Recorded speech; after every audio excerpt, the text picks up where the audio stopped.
연기를 배우고 싶은데 학원은 망설여지고 개인 레슨은 부담스러우시죠? 그래서 오늘은 돈 많이 들이지 않고 혼자서도 성장할 수 있는 연기 독학 방법 5가지를 알려드리겠습니다.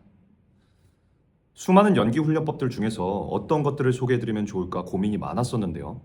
고민을 하다 보니 어떤 배우들이 오디션에 붙을까? 그 배우들은 다른 배우들과 뭐가 달랐지? 나는 어떤 걸로 오디션에 붙었었더라? 작업을 하면서 꼭 필요한 능력은 뭘까?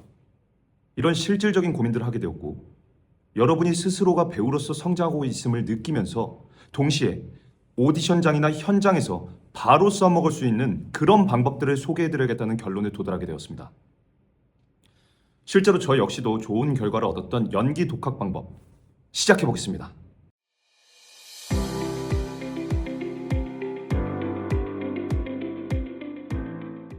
첫 번째 방법은 이런 말로 시작하겠습니다.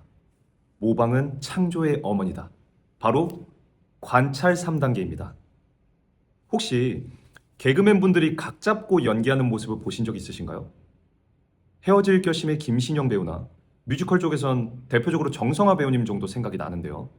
이렇듯 개그맨 출신 배우들 중 놀랄 만큼 연기를 잘하시는 분들이 많은 것 같습니다. 그렇다면 그분들이 배우 훈련을 받지 않고서도 왜 연기를 잘할까 생각해 봤을 때 대부분의 개그맨 분들이 가지고 계신 능력 중 하나는 관찰 능력입니다. 그분들은 사람의 말투, 습관, 버릇을 정확히 포착하죠. 그리고 그렇게 포착한 특징들을 소름 돋게 똑같이 흉내내는 성대모사 개그를 종종 하십니다. 대표적으로 곽범 씨가 있으시죠. 연기 수업을 듣다 보면 어디서나 관찰에 대해서 필수적으로 다루고 저 역시도 연기를 잘하기 위해서 관찰은 너무너무 중요한 작업이라고 생각하기에 먼저 관찰 연습 방법 3가지를 소개하려고 합니다. 연기 독학 첫 번째, 아나운서 관찰. 유튜브에 들어가셔서 아무거나 아나운서 멘트를 찾아서 공책에 받아 적습니다. 다음으로 유튜브 영상을 반복해서 들으면서 아나운서들이 멘트를 할 때 어떤 특징이 있는지 먼저 소리적인 부분만 관찰해서 똑같이 따라해 봅니다.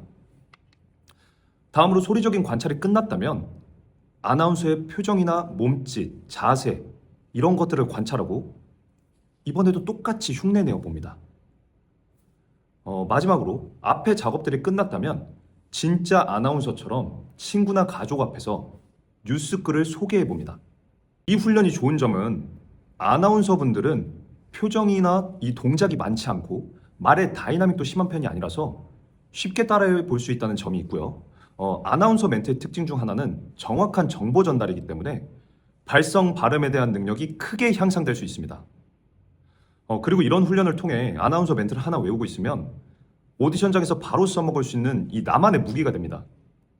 이건 제 실제 사례인데 정확히 10년 전쯤 어떤 역할인지 이게 정확히 모르고 어떤 공연의 오디션을 본 적이 있어요. 그때 자유연기를 하고 연출님이 다른 거 할 줄 아는 거 있냐 이런 말씀을 하셔서 그 당시 외우고 있던 아나운서 멘트를 했던 적이 있습니다. 근데 웃겼던 게 연출님이 자유연기보다 그 아나운서 멘트를 더 좋아하시는 거예요. 그래서 뭐지? 했었는데 나중에 이 오디션에 합격하고 그 작품에 들어가 보니까 제 역할은 멀티였고 제가 책임져야 하는 롤 중에 계속해서 그게 정보를 전달하는 아나운서 역할이 있었던 거예요. 이렇듯 배우는 뭐든 배우고 익히면 다 무기가 될 수 있습니다. 그 다음으로 아나운서 관찰이 끝났다면 연기 독학 2번째는 동물 관찰입니다. 유튜브에서 동물 하나를 정해서 그 동물의 외형적 특징이나 그에 따른 움직임을 관찰해 보세요. 그렇게 특징 관찰이 끝났다면 사진을 찍은 듯 그 동물의 특징을 가장 잘 보여줄 수 있는 하나의 정지 동작으로 동물 조각상을 표현해 보세요. 그 다음으로 동물 조각상까지 해보셨다면 이번에는 연습실에서 동물로서 움직여 보세요. 마지막으로 관찰한 동물의 특징 몇 가지를 짧은 즉흥 상황 속 인물에 넣어서 행동해 보세요. 동물의 움직임은 인간과 다릅니다. 훨씬 본능적이고 예측 불가능합니다. 그래서 관찰 능력과 더불어 평소 내가 하지 않던 움직임을 끌어낼 수 있습니다.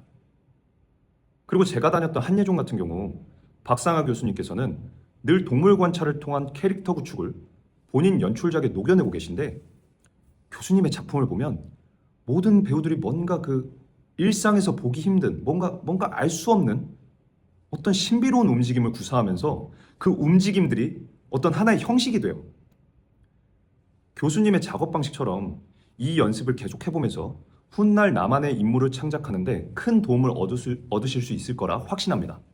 관찰 3단계 마지막이자 연기 독학 세 번째는 가족이나 친구 관찰입니다.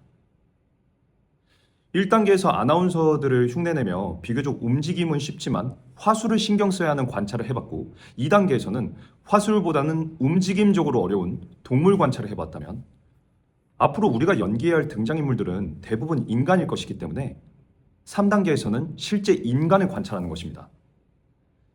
비교적 시간을 두고 관찰할 수 있는 가까운 가족이나 친한 친구들을 관찰하면서 그분들 앞에서 흉내내는 장난까지 해보시길 바랍니다. 네, 이렇게 관찰 3단계 작업이 끝나셨다면 연기 독학 네 번째는 소설책 소리내어 읽기입니다. 배우의 존재 이유 첫 번째는 이야기를 전달하는 것이다 라는 말이 있습니다. 우리가 책을 읽을 때 소리내어 읽는 경우는 잘 없기 때문에 이 훈련을 함으로써 스토리텔링 능력이 좋아질 수 있습니다. 그럼 왜 소설책이냐? 소설은 희곡 대본과 다르게 인물의 행동과 감정, 그리고 상황과 배경에 대한 묘사가 굉장히 구체적입니다. 그래서 읽으면서 상상이 잘 되고 그에 따라 생동감 있게 읽을 수 있게 됩니다. 앞에 관찰 연습에서 정보 전달이 목적이었던 아나운서 멘트를 해보셨다면 거기서 좀 더 나아가 이번에는 소설책 읽기를 통해 다이나믹하고 생동감 있는 화술 능력을 연습해보는 것입니다. 그리고 제가 대학교 2학년 때 러시아에서 공부하고 오신 선생님께 연기 실습 수업을 들었었는데, 그 선생님께서는 한 학기 내내 체육 단편 소설을 장면으로 만드는 작업을 하셨었어요.